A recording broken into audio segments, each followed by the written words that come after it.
What is up, ladies and gentlemen, and welcome to another episode of the SEC on the College Huddle. I am Michael with my co-host here, Chris. Chris, how we doing tonight, man? Man, doing pretty good. How are you?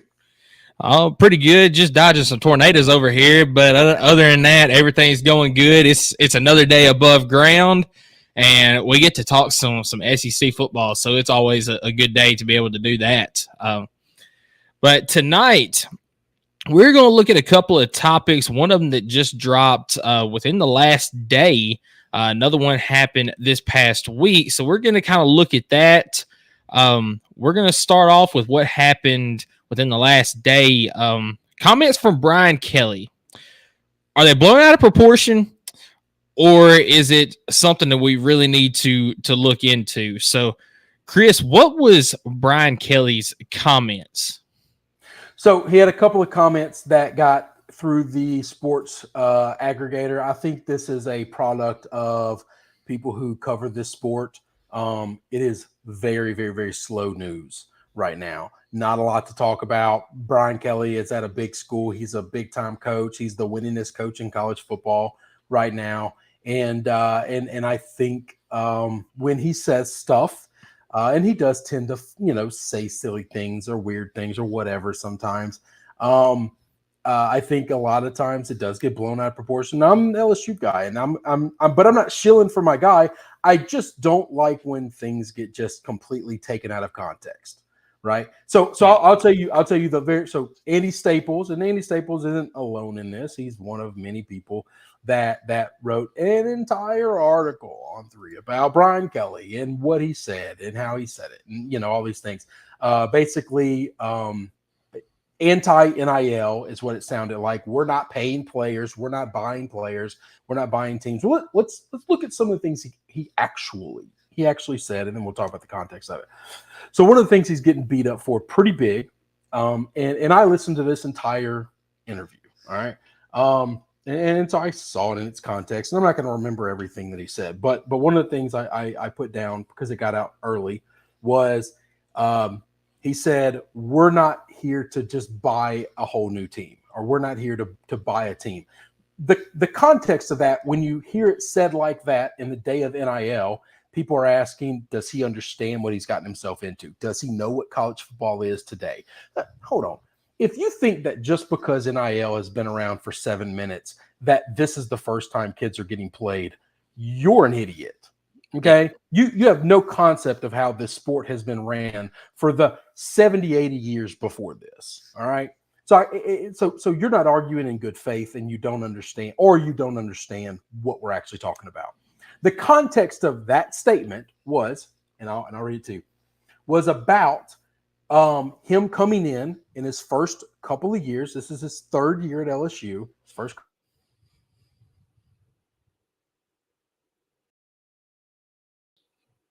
He got there was. There we go. What you got? My God.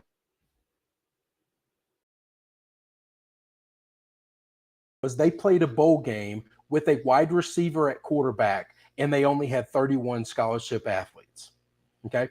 That's a problem. All right. And that's the team he took over. That's what he had to rebuild on the fly.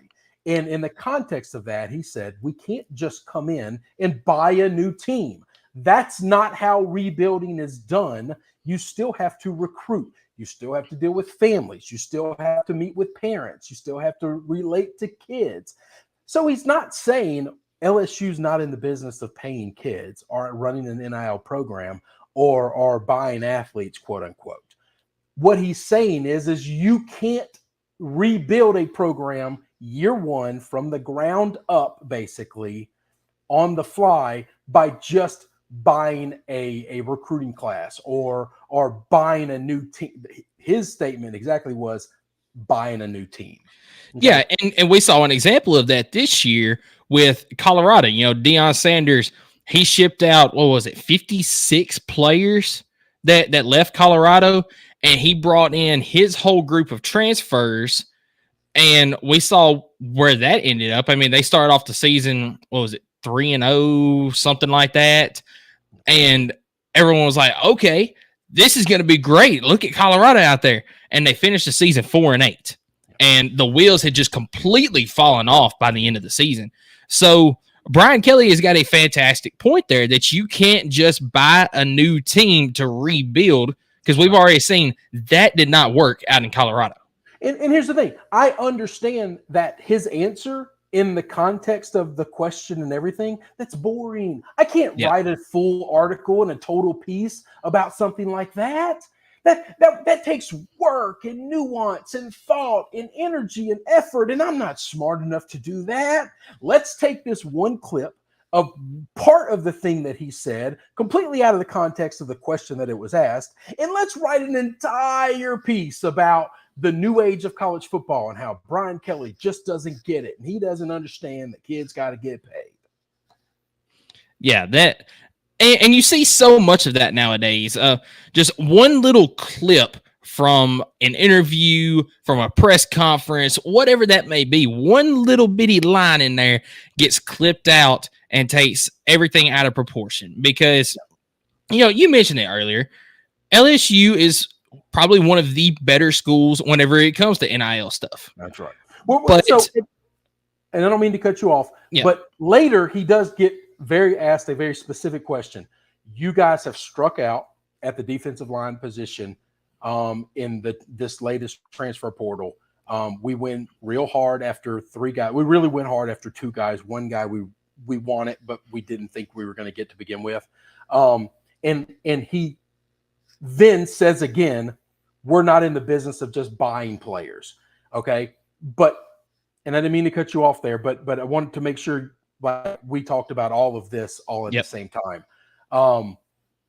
In the context of having that conversation, he made a very clear statement, and he was talking about where LSU falls in the pantheon of all the other schools. Okay. LSU's a big school, and LSU's got rich guys just like everybody else got rich guys. But so when he says we can't just buy a player, if me and you both want a PS5 and we both go to the same Target and they've got one left, the first guy to get there gets to buy it. That's how you buy things in America. Very few things are actually up for auction. Very few things are actually up for bid.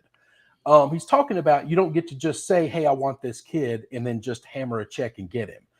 There's still recruiting involved in that, but also there's a bidding war that's for all these kids. Now, I'm not against that. Me and you had this conversation last week. I'm very, very, very for the bidding war. What he's saying is, and people who are LSU fans who are deep in the know understand this. Yeah, we have a lot of money compared to folks like me and you.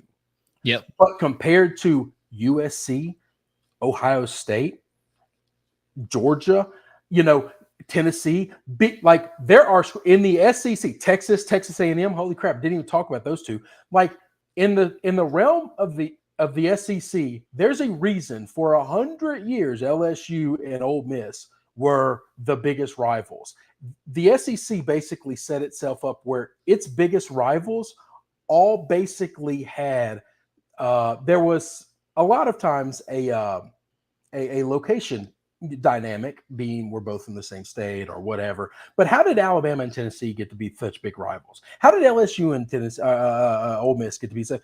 Because at some point in time, we realized we're playing the same game. Our rich guys and Ole Miss rich guys, they're about the same. But Alabama's rich guys are way richer than ours, way richer than ours. We're not going to win bidding wars for these guys. So what Brian Kelly is saying is we're in the NIL business. We're getting our kids paid. But if it's just a dead heat bidding war, we're not going to outbid TCU, who came in with a hell of an offer because they got more oil money than we got. And that's just the truth. Okay. Yeah. That is living in reality. I got more money than the neighbor that lives next door to me to the left. I got a whole lot less money than the neighbor that lives next to me to the right. We all fall somewhere in that realm of context. And all he's saying in this interview with a Louisiana local LSU sports beat writer, this is not a big national piece. It's not anything. This is talking to this guy, and then the aggregators take these clips and they talk about how if you want to get paid, don't go to LSU. Really? Do you think Bryce Underwood, the number 1 recruit and the number 1 high school quarterback in the last 20 years of recruiting rankings, is not he's just coming to LSU because we got a really good, I don't know, I don't even know what LSU does well, athletic program. Like, no, he's somebody, I assure you, has offered him a very nice, lucrative NIL deal. But I'm positive it's not as much as he could have gotten somewhere else. Yeah. Sorry, I'll let you talk for a while. I apologize. No, you're good. And those are all really good comments that, I like hearing what somebody else has to say on the matter. And I think everything you just said there is 100% correct. I don't know Tennessee's full, NIL program either, what they can dish out, but Tennessee is one of the bigger ones. Y'all got a lot of money. You got a lot more money than people at LSU. That's just what it is, man. Yeah, but there's even some players that Tennessee can't, or some schools that Tennessee can't outbid for. Oh, well, nobody's such an A&M. I mean, A&M just paid $80-something million to fire a coach. Yes, absolutely. We've never paid a coach $80-something million at LSU. They paid him to go away. Yeah, absolutely. But I also wonder if Brian Kelly is not talking about guys that all they want is that bag, because there's also those out there in the portal as well that they just want to go to that highest bidder. They don't care about the program. They don't care about what the program is trying to do. They want the biggest bag that's going to give them the most money.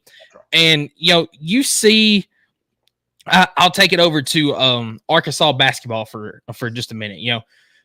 A lot of transfers came in Arkansas basketball this past year because of the success that they have had under Eric Musselman. And they were guys that got money from NIL, but they didn't gel together because they didn't buy into that program. I mean, they were just there for the money. And there's been SEC schools that are like that as well. You just mentioned Texas A&M had the #1 recruiting class a couple of years ago. In the history of all recruiting classes that have ever been put together ever. Not just like the #1 for that year. Yeah. And how many of those guys are left? No, very few. And how many of them hit? How many of them turned into the guys that they thought they would be? Very few. Yeah, exactly. So I think another part of it that he is getting at is, look, we're trying to look for guys that are going to fit our program. They're going to fit our style, fit what we are trying to do. And I think that's what a lot of other schools are getting at now. I'm going to go with a Tennessee player, for instance, or one that transferred out, Tyler Barron. He's a talented kid. He was one of the top linemen on Tennessee's team over the last couple of years. Got overshadowed a bit this past season by James Pierce Jr., who is just an absolute beast. Decided to transfer out, goes to Ole Miss. And I believe it was before spring practice, had already entered the portal again because Louisville offered him a bigger bag. Then he goes back into the portal because turns out it wasn't all sunshine and rainbows there either. He wasn't getting that bag that he was promised at Louisville either. And now he's just sitting in the portal. He might not even go to a team because nobody's willing to give him that bag right there. He is just chasing the money at this point. And I hate when you see talented kids do that. So who was the big tight end? His name was Eric, but it was spelled AIRCK maybe. He originally, as a true freshman, recruited to LSU. Ed Orgeron got him. Left LSU and either went to Georgia or Florida. Left there and went to the other one. Bounced around. And this kid, if you looked at him on paper, if you looked at his measurables, and his 247 Sports recruiting ranking was like one of the freakiest athletes of all time. Was it Eric Gilbert? Is that the name? Yep, that's it, Gilbert. And the kid ended up never, ever playing meaningful time in college football anywhere. He just kept bouncing. Now, some of his issues, and this is before the day of NIL, but allowed to transfer. And some of his issues were academic eligibility, just didn't take school seriously, all of these things. Here's the truth of what recruiting has become. And so much of this is the context of the 3 tackles that we missed out on. One of them was always going to Alabama. We don't have the resources to compete with them on a strictly dollar for dollar guy. And that's where he was wanting to go. That's all arrows pointed. We made a hell of an offer. If they can offer equal or more, and that's where he wants to be, then how do you beat that, right? Like, I wouldn't go somewhere I don't want to go over somewhere I do want to go for the same amount of money. Like, that would make no sense. The other two were two players, and I don't fault these kids for this stuff, okay? But they were two players that came in and made it abundantly clear the highest bidder is going to get us. And that's a situation where I don't know that he wants to even be involved in that. We're willing to make offers. We're willing. Listen, I'll bring you the Will Wade comment. We're going to make a strong ass offer. All right. Yep. But if you're just telling me if for $5 more you're leaving to somebody else, you just talked about it. We talked about Eric Gilbert being one of these kids that seems like this. Is these guys are mercenaries. I don't fault them. I don't blame them. I don't have any negative feelings towards them. Please go. You have a finite amount of time in this world to make as much money as you can. And I grew up poor. I'm never going to fault anybody for doing that. Okay. I don't blame these kids, but I understand where some programs are just going to be in a situation where it's better to not have that guy in the locker room. And the other thing you have to remember is so many of these schools are dealing with these.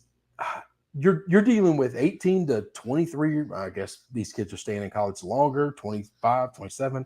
You're old kids, and I still call them kids. They're grown-ass men.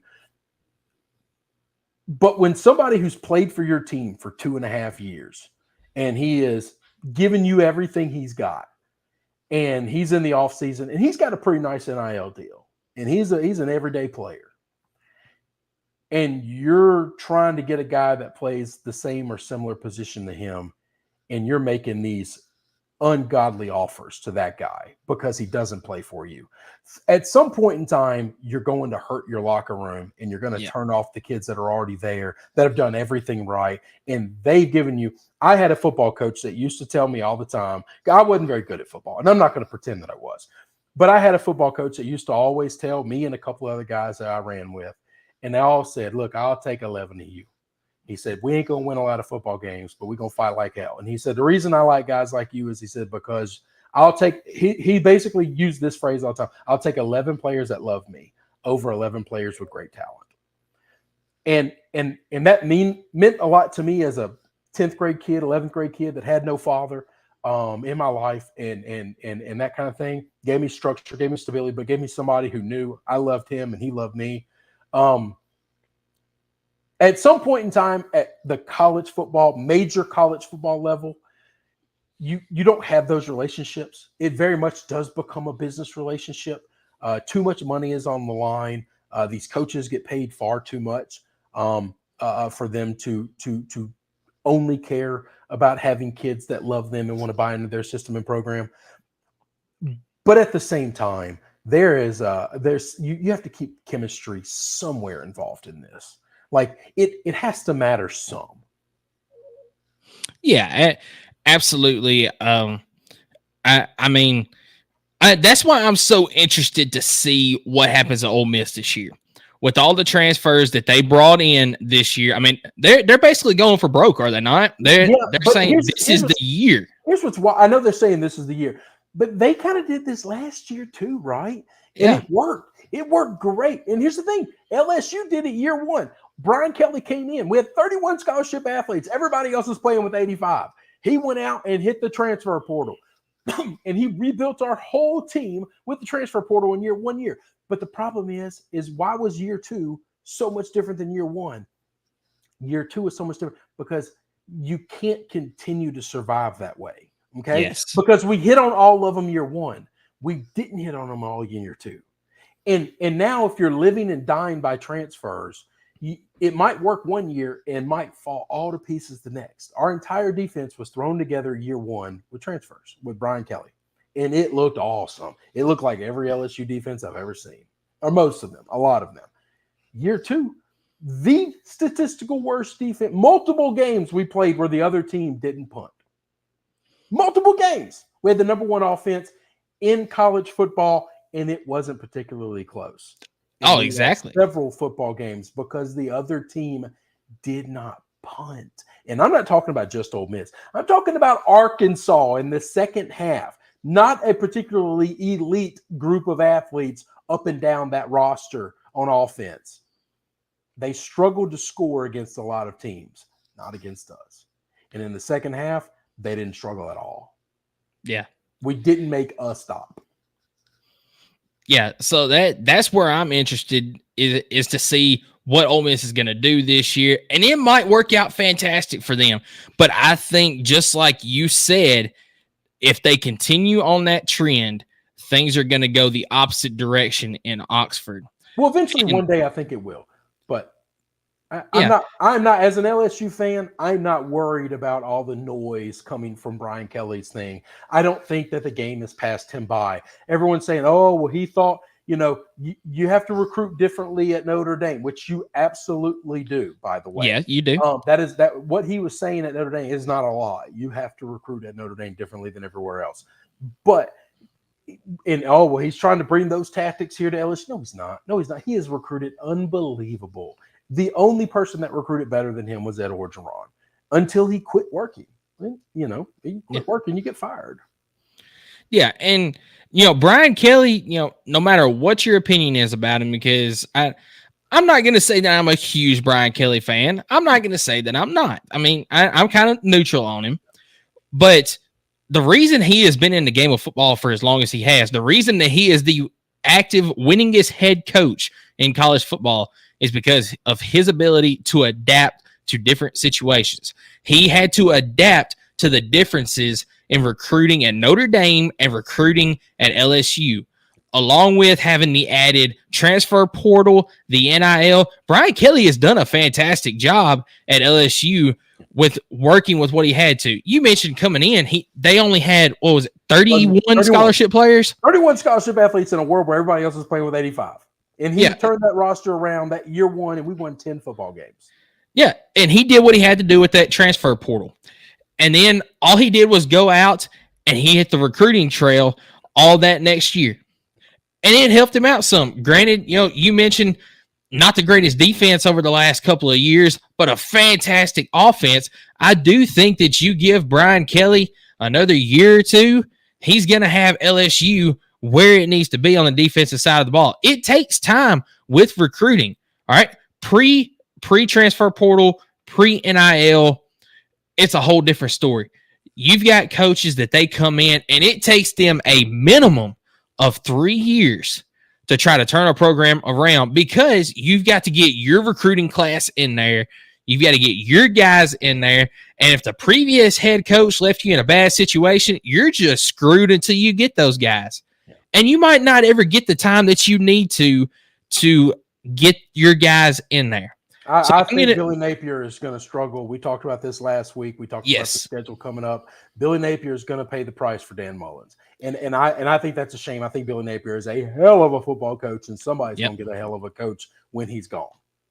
I completely agree with you. If Florida could have any patience at all, I think it would behoove them to have some patience. Yeah, he came into a no-win situation is what happened. But, as much as I don't like Florida as a Tennessee fan. Oh, yeah, I'm an LSU guy. I don't like them either. But yeah. I don't want to see Florida go 3-9 this year and see Billy Napier get fired because he couldn't get things turned around because of the situation that happened before he came in. I want to see him take that program and against all odds this year, turn it around, have a 7-5 year, get to a bowl game, just show what he can do. But beat some of these other guys. No, here's the thing that's interesting about Florida. So Florida's one of those schools that Florida has significantly more money than LSU does as a fan base and alumni crew and all this stuff. The thing that they don't do is they don't spend it on sports. Historically, while all the rest of the SEC was spending gazillions of dollars putting waterfalls and putt-putt games into their locker rooms, Florida has spent almost no money up until recently doing that. And I'm talking like the last 2 or 3 years. doing that. Alabama has installed a waterfall and then 5 years later took the waterfall out. And Florida's just now trying to get the facilities up. It's a very – here's the thing. They're a great academic institution. I am not going to claim that my school – I love LSU. I would love my kids to go there. Like, I think it's a beautiful, fun place, and I'm sure you can get a great education there. Now, but it's your typical state school, all right? And I'm not going to wax poetic about state institutions being great, halls of academia. Florida's one of them that actually is. Michigan takes a lot of pride in being one of those schools. They're a public school, but they do not act like public schools. And they have been very cagey with their money. I wonder how long they're going to be able to do that. Yeah, I completely agree with you on that. They're going to have to adapt to this new changing world of the NIL, the transfer portal, to be able to stay on top of things. And, they're going to have to spend that money on the sports if they want to have that success that they have prided themselves on for so long. That's the amazing thing for Florida is the success that they have had, not just in football, but you look at some of their success in basketball and in baseball and softball. And you mentioned they're not spending a whole lot of money on those sports. It's just no, they're just good. Well, yeah. So LSU's been really good at those things too. So I'll use the phrase that all the LSU guys say: it's the earth, it's the dirt, it's the earth. Okay. If you look at our recruiting class for the last couple of years with the people Brian Kelly's brought in, he won't relate to those boys down south. He won't relate. Oh, he won't. Yeah, 80%, maybe more than 80% of our roster in our recruiting class is made up of people from Louisiana. Almost all of the transfers that we have leaving are people, the few percentage that aren't from Louisiana. We haven't lost many transfers from Louisiana. And almost every transfer kid that we go after is a Louisiana kid that we're trying to just come home. Florida has the luxury of being in Florida where you just roll out of bed and you'll find, 27 4-stars, just throw a rock real hard and you hit them all. Okay? I mean, you got one of the best high school programs down there in IMG. So, I mean, and so the earth just helps you. The dirt that your campus is on helps you. Now they have something different where they have significantly more than Louisiana, but they also have to fight with Miami, Florida State, now UCF. Like they don't just get to roll out of bed and say, hey, do you want to come to the premier program in the state? That's a luxury. That's a luxury my guys get that they don't. I look at places like Tennessee and I think, and Missouri's another school. And there ain't a whole lot of 4-stars coming out of that state. Getting kids, you have to get on a bus, you have to get on a plane, nobody's taking buses anymore, in a car or plane or whatever. You got to go find kids. And then you got to convince them to come to your school and not somebody else's school. Because one way or another, mom and daddy are jumping on a plane ticket to come see you play football. And that's a hard sell in today's world. That's something that I think is getting harder and harder to do. Yeah, and now I will say to your point there, there's not a lot of, the 4 and 5 stars coming out of states like Tennessee, Missouri, some of those that aren't the Floridas, the Californias, the Georgias. I mean, you're not getting the same number out of those states, but when you do get those guys, you've got to go out and get them. Yeah. And like you mentioned, a good thing about LSU is they're able to keep, what'd you say, about 80% of the athletes in Louisiana. You're keeping them in state. Our roster is made up of, and I'm using 80%. I just pulled that number out of my ass. Like there's a world where it could be significantly higher than that. I mean, significantly higher than that. Yeah, like Dylan Sampson, but no, I just had to throw that out there. But we don't get them all though, right? Coleman didn't come to LSU, and he ended up transferring to Florida State last year, and he destroyed us. I mean, we had no answers for that kid. Now he's going to go be an NFL superstar, and everybody's going to know him as a Seminole. And that, everybody in LSU is saying, God, we did everything we could to try to get the kid. He just wanted to go somewhere else. That's fine. That happens. Florida State made him a hell of an offer. Florida State's a great school. He had an unbelievable season in a year. They went undefeated. We didn't. They beat our ass. Like, they beat our ass twice. Like, that kid is we don't get them all. And it sucks when they leave and they are just elite. Like, elite. That one, that hurts. A lot of kids have left. Some of them have been fine. Some of them not so much. When they leave and they're elite, it hurts the feelings. That one stings for a while. Hey, I'm right there with you, because the amount of in-state talent over the last 10, 15 years before Josh Heupel got to Tennessee that went to other schools and was just unbelievable. It gave me that same feeling. It hurt my heart, my soul to see that. But one thing I will give Josh Heupel right now is he is doing a very good job of keeping that in-state talent. I mean, sitting here right now for the class of 2025, 3 or 4 of the top 10 guys in the state of Tennessee have already committed to Tennessee. So that's what you got to do, is you've got to try your absolute best to keep your state's talent in state. And then it's just a positive when you can go out and you can get talent from places like Florida, LSU, Mississippi, Alabama, Georgia. Get on a plane and go get an elite quarterback from California when you're competing with every school on the planet. Yeah. Like that's not trying to get the best kid from Memphis and knowing that Knoxville is 7-8 hours away and Ole Miss is 45 minutes away. Like Mississippi State is 2 hours away. Alabama's 3 hours away. Like you're having a tough time competing with other SEC schools because the hotbed of talent in your state is so far from your university compared to competing universities for talent. That's not an easy thing to do. Josh is doing a good job of it. I'm a big Josh fan. I'm on record publicly at other shows saying this is a home run hire. He's going to be great. When he beat Alabama, was one of the best nights of my life. This is the toxic mine too. Trust me. This is the only toxic relationship I have, and it is unhealthy. But it was one of the greatest nights of my life, and my school had nothing to do with it at all. So. Yeah, but kind of taking everything back to the original comments of Brian Kelly, having things blown out of proportion, saying that we're not going to buy our team, We're not here to buy players. Yeah, we're not here to buy players. He's 100% correct. You've got to go out and try to get those players, but he's an old school head coach that he knows that if you can't get those players, then it's about developing those other guys.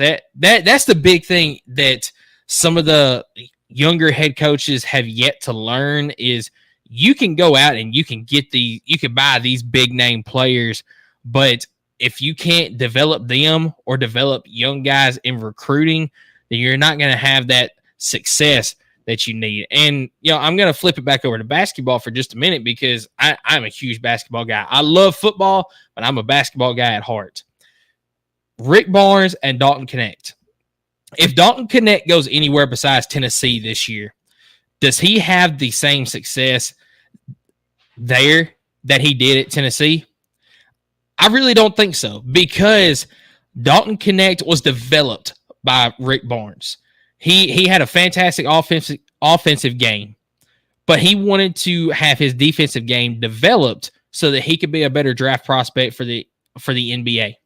Now, he still got developed more on offense as well, but that defense, you could tell a huge difference from game 1 to the final game of the season against Purdue and Dalton Knecht's defense as well. If he was to go to, say, Kentucky, and I'm not throwing shade at Kentucky, at John Calipari, nothing like that, because John Calipari does a fantastic job with the players that he gets. But was Dalton Knecht going to get the same development at Kentucky that he did at Tennessee? I don't think so. No, he wouldn't have got the attention either, because at Tennessee he's the star. He was the guy, and he would have been sharing it at Kentucky. Those are two very different things. Yeah. So all right, let me bring up another school then, Alabama. All right, Alabama was a little bit more like Tennessee this year. You still had Mark Sears was that main guy, but you didn't have at Alabama. You didn't have 5 guys competing for the spotlight like you do at Kentucky sometimes because of that talent that is brought in. Would Dalton Knecht have gotten the same development at Alabama? Maybe, but I just feel like Rick Barnes is a little bit more seasoned right now than Nate Oates, and that's not throwing shade at Nate Oates because he's a fantastic head coach.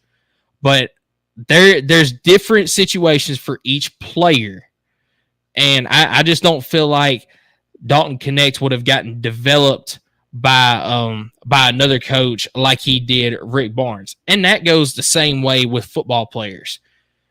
You're gonna have guys like Brian Kelly, like the Nick Sabans, like the Kirby Smarts that can develop guys a lot better than other situations that they go to.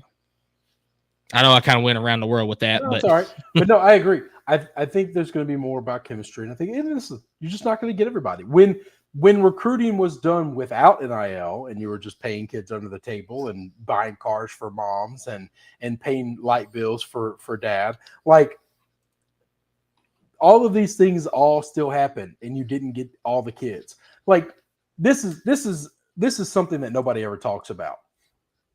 There's a kid in Mississippi who was an elite kid several years ago. All right. Oh, God, this might have been like 8 years ago. It's been a while. Okay.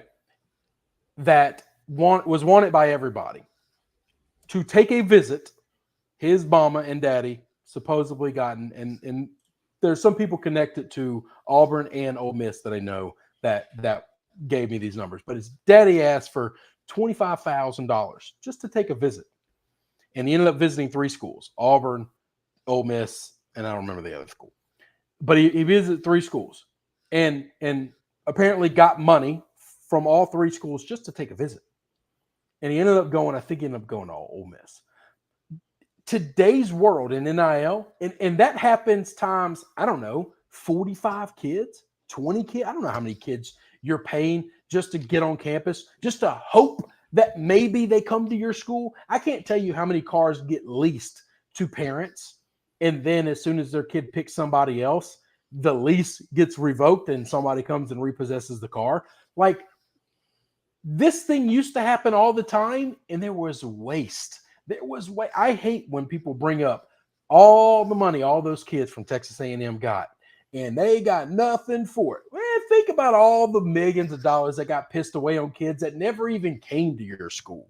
At least all those kids came to A&M. They're not there anymore, and they didn't play a lot, but they showed up. They got a season out of them. We used to pay kids just to come visit our campus so we could try to sell them. And they would never come, and they're not coming. So there was just waste of the old way. The new way is better. The new way is 100% better. And if that means we're not getting all the kids, that's okay. My school's not going to get all of them all the time anyway. It's all right. That's fine. Yeah, I completely agree with you. You know, like it or not, this new way is better than the old way. And it's going to take some getting used to, especially for old souls like myself. Is the part that's going to bother people. At some point in time, we're all going to get used to them making a lot of money. The money will wear off on us, I think, pretty quickly. I don't know that, but I just think at some point in time the money, because it did in pro sports. There was a day where these guys used to make a lot of money, but it was a couple of $1 million. And now they're signing $100 million. In baseball, they're signing $400 million contracts and $500 million contracts. Like, there was a time where the money offended us because it was so much money. And I think right now we're going through the offending process of it bothers us how much money these kids are making, because some of us as grown-ups see it, oh, it's just a waste. They're just going to do nothing with it. Yeah, but they were wasting money in the past. Yeah. As long as the kid doesn't do anything to kill himself or to kill anybody else, then wait, let him waste the money. Let him piss it away. He grew. Most of these kids grew up insanely poor in pretty rough lives. Let them piss away a little bit of money. Let them have some fun. I don't care. I'm not offended by that. The transfer portal is the thing that I think is going to take a lot longer because you get bought into a kid. You fall in love with a kid. And then the next thing you know, he hits the transfer portal. And I think it's going to bother guys like you and me and everybody our age and older than us. I think my kids, one day your kids, are not going to have teams. They're going to like players, and where those players go, they will go. Yeah, it's almost like because if you look at how kids watch the NBA today, that's exactly where I was getting at.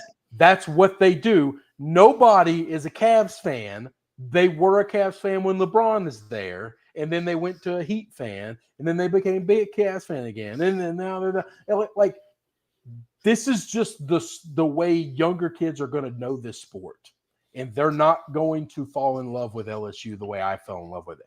They're not going to fall in love with Tennessee unless we brainwash them or force them or waterboard them. I don't know if that's legal, but I'm going to try it. They're just not going to love the building, the school, the place, the way we did. They're going to fall in love with some kid who's going to go off one Saturday and then be like, that's my guy.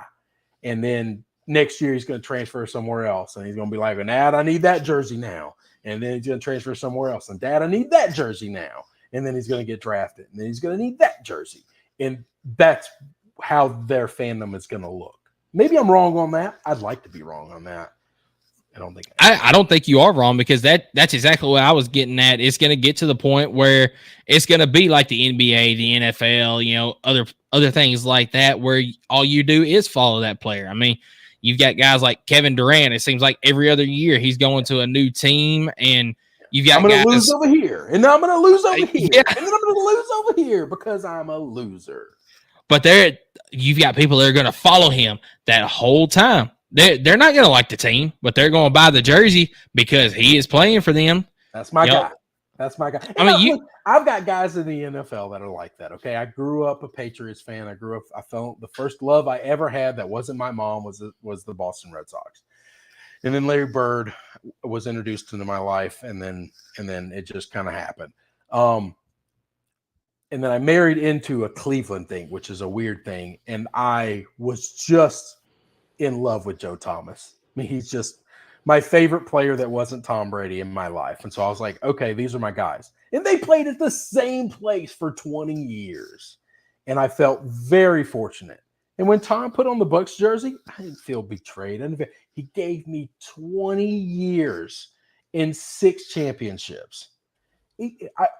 I can't be mad at this. So I cheer for him when he's on the Bucs.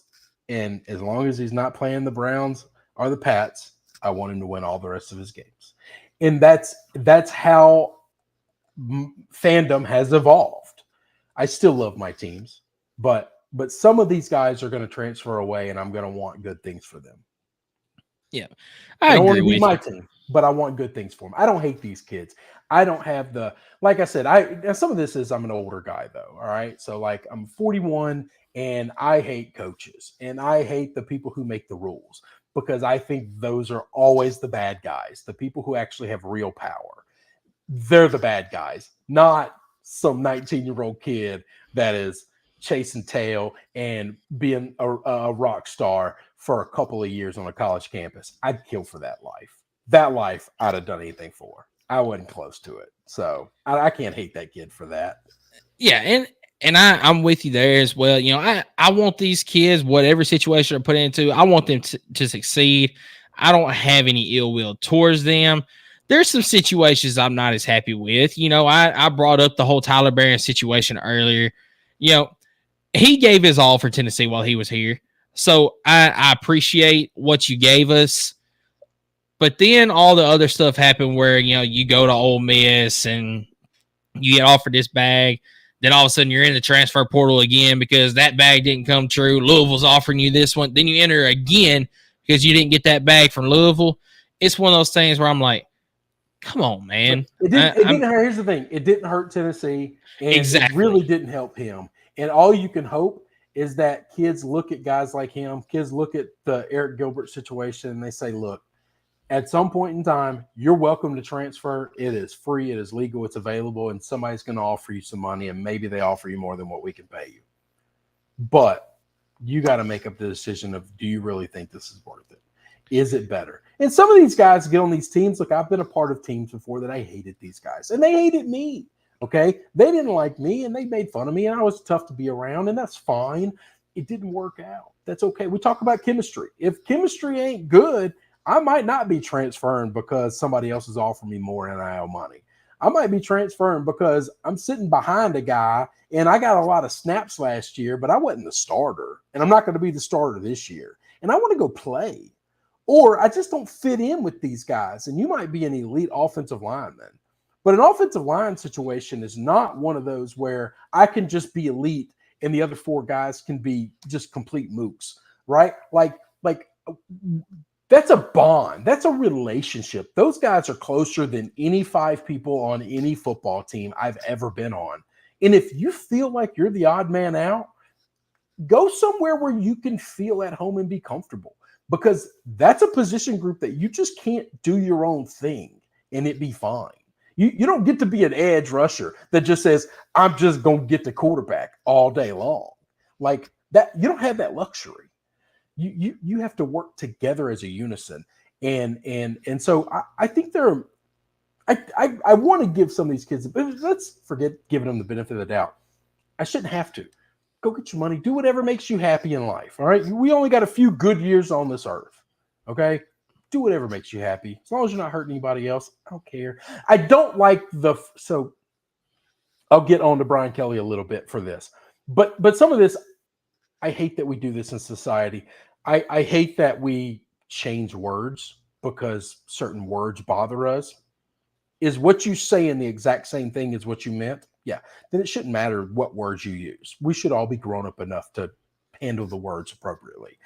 But I don't like the way it sounds negative that we're not in the business of buying players, because I don't like the concept of the picture of just us buying these kids. We don't own them. We're paying them. That would be like the way I pay my employees. I don't own my employees. I haven't bought my employees. My employees do only work for me because I pay them. That is correct. Because if I stopped paying for them, they wouldn't work for me anymore. Yeah. But I haven't bought them. I haven't purchased them. And I don't like, I would, if I had anything to say to him, I would say, stop referring to purchasing people, because you're not purchasing people. That's probably not how we want to have this conversation. But other than that, I know what he's trying to say. This is a coach that likes to try to make jokes. He likes to try to say things funny all the time. They almost always go badly. Being somebody who loves writing comedy and likes trying comedy and doing, like, I do stand up, like, I get him trying jokes all the time and they always bomb. And I kind of like that he keeps trying it and he's not afraid to quit. But there are times where I need him to think about what he's saying just a little bit more than just trying to be quick and quip, like, just like off the cuff. That's the only negative. I am not worried about has the game passed him by. I am not worried about things at LSU and us being able to compete on a real level. You talked about 2025. Now listen, I might not be alive in 2025. Okay, we're all day to day. But there is a world where right now, if you want to go look at the 2025 recruiting class, we're going to blow the doors off Texas A&M if things stay pat. Now, there's no chance things stay pat. These are high school kids and juniors right now. All right, it ain't happening. But if it was, I'm not worried about Brian Kelly being able to relate to these kids and recruiting at an elite level. That doesn't concern me. Let's not refer to buying and selling minors. 18-year-old children, 17-year-old children. Let's try to. They're not children. They're grown-ass men. They could beat the hell out of me any day of the week. They're still kids to me, though, man. Let's just not refer to buying people. That's a safe bet. Yeah, that's fair right there. I mean, we all know what he's trying to say, but I think all the coaches use that terminology, by the way. I think they should all stop it. If I had just advice, none of them are going to listen to me. They're not going to hear this. I don't know. But if we can get it out to them, somebody just get in their ear and say, hey, don't refer to buying them. Yeah, I agree with you there. It's definitely something that needs to be changed a little bit just because of the way that it does come out sounding. And I did want to pull up recruiting rankings for a minute just to see your point there. Right now LSU in 2025 is ranked number 3. Oh, they're ranked number 3 in recruiting. Texas A&M sitting at number 11 in recruiting. So like that. I thought we were number 1 by a lot. Well, I know we got Bryce Underwood, and I know he ain't going anywhere at all. He's not even taking visits anywhere at all. He has bought and sold all of the Brian Kelly juice. Yeah, well, LSU is the number 1 SEC school right now. Are we behind Ohio State and USC? Notre Dame. Yeah, Notre Dame right now is number 1 overall, but they don't have a 5-star, but they've got 11 4-stars and 9 3-stars. So it's the quantity there. As soon as those kids get on campus and they realize that they have to share a room with a tuba player that's also like a physics major, they're going to be the hell out of there. And be like, what? Don't let them visit in January. It sucks. Yep. So that took up a lot more time than I kind of thought it would. We had another topic on board in case we didn't go long enough, but we spent the concept of NIL and recruiting overall, not just Brian Kelly's kerfuffles and Andy Staples. And I'd take a shot at Andy because that was the article I was sent. But come on. You guys get paid a fair amount of money to be writers and journalists. Write the damn story the way it is. Don't be lazy. If I wrote for a living, I wouldn't be lazy because I'm not lazy at the jobs that I do. Yeah. But on one hand, I do see what they're trying to do because they are content creators, just like you and I are trying to be right here. We're trying to look for what we need to talk about, what we want to talk about. They're trying to do the same thing. I just feel like they're going about it the wrong way as far as pulling one little thing right here out of a big thing.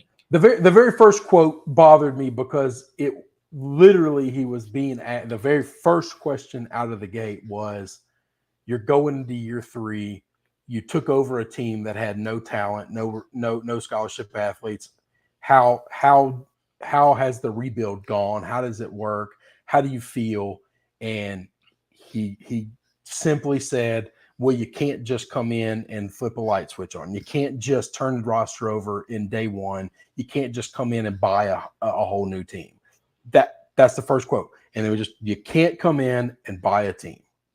Well, that is true. You can't. If you want to just be a dick about semantics and just use the clip, that's a true statement. No one can do that and win. Yeah. Or if you do that, you can win for a short time, but long term, it's not going to do much. Because, one thing that I absolutely love about the transfer portal is, let's talk about Tennessee and Josh Heupel for a minute, because he inherited a terrible situation with Jeremy Pruitt, what all went on there.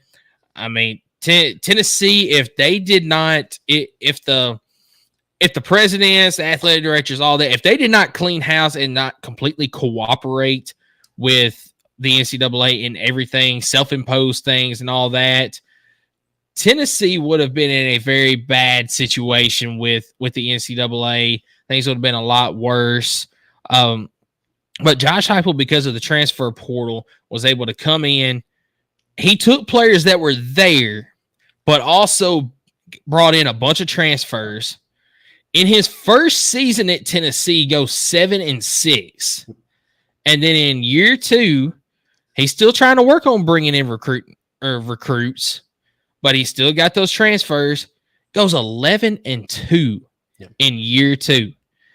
And that's a great thing about the transfer portal is you can do that at a school for a short time. Yeah. You can go and you can win games with those transfers for a short time. Things are looking high on Rocky Top this past season. expectations are sky high again because of the success that they just had. And Tennessee goes after the bowl game 9-4. Well, what happened? Yeah. You rode that high of transfer portal guys. You're still working on getting your recruits in, and you see you had a little bit of a letdown after that year before. This you lost year, the best quarterback you've had since Peyton Manning. Yes. You don't just replace that guy overnight. By the way, like LSU lost Joe Burrow, and then we won 4 football games. Yeah, because it's the best college football player I've ever seen in my entire life. Yes. Okay, I've never seen anybody do what he did in 2019. I'm sorry. Like, you just don't roll out of bed and be like, well, we won 15 games last year. Chalk us up for at least 11, 12 wins this year. No, that's not how this works. You just had the best player in your school's history come through here. To think that you're just going to replace him the next year is insane. Yeah, you're absolutely right. And Tennessee this year, expectations are sky high again, but because of recruits that Josh Heupel has brought in, you've still got guys out of the transfer portal. You're going to have those each and every year from here on out. You have to build a foundation, but you fill in gaps with transfers. Yes. I worry about programs that build their foundation on transfers. That's what we're talking about, how look, if you hit on all these guys, it could go amazing real fast. But if you miss on any of them or a few of them, man, it could go south badly. Yeah. And that's where it's scary. It's scary to live on that edge. And that's where I was getting at earlier with Ole Miss, because I agree. No, we agree on that. Lane Kiffin has literally built that foundation on the transfer players from every single position.